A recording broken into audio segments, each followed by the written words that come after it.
died today. He had lived with a great hunger.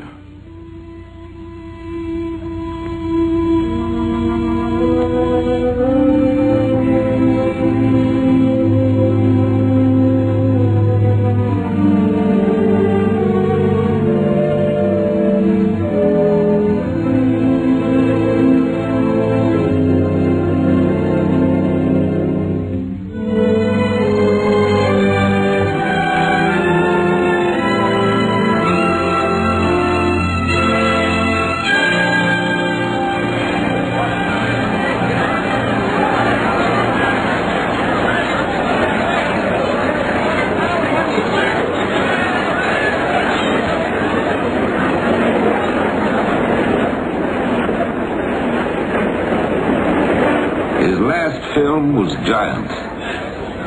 When it opened more than a year after his death, Hollywood celebrated with the biggest premiere in a decade.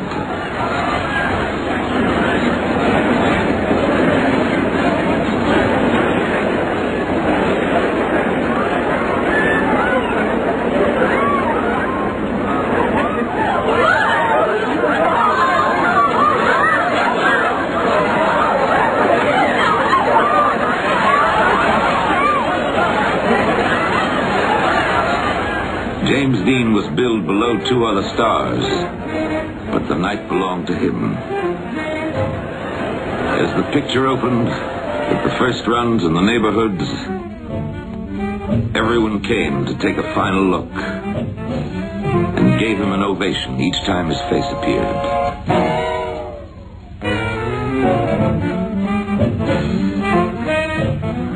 They had made James Dean, and they wouldn't let him go. To keep him close, they made a legend in his name.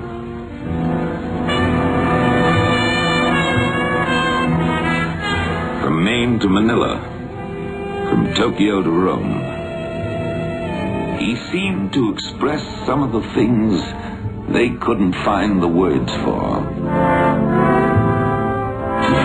Rage, rebellion, hope, the lonely awareness that growing up is pain.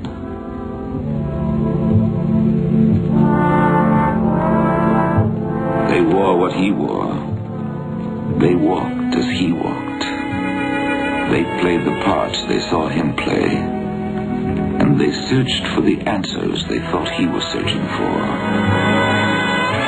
Some found a kinship they had never known before.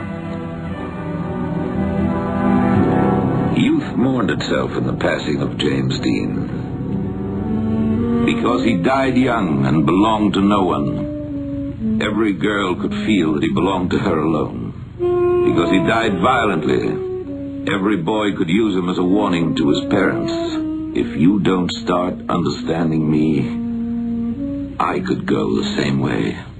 A hero made of their loneliness.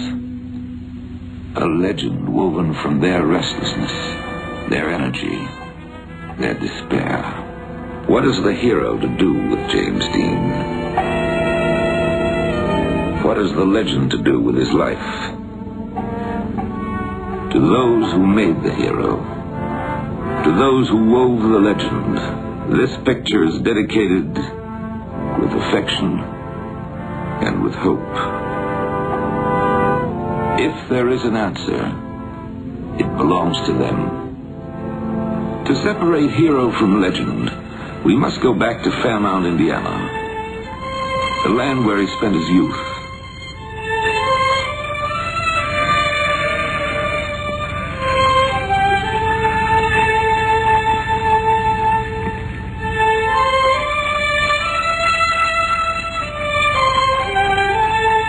A Hollywood newsman once asked whether Fairmount is a quaint little town. Fairmount is little, but it isn't quaint. It's a useful town, used long and well by useful people. Farmers mostly. One of them told us, "It's a pretty good town. Good place for a boy to grow up." There are are two ways of coming to Fairmount. We came by road. Jimmy Dean came by rail. He was 9 years old.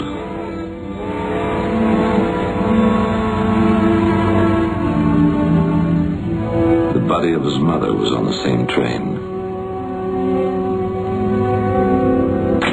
It was a lonesome way to come home.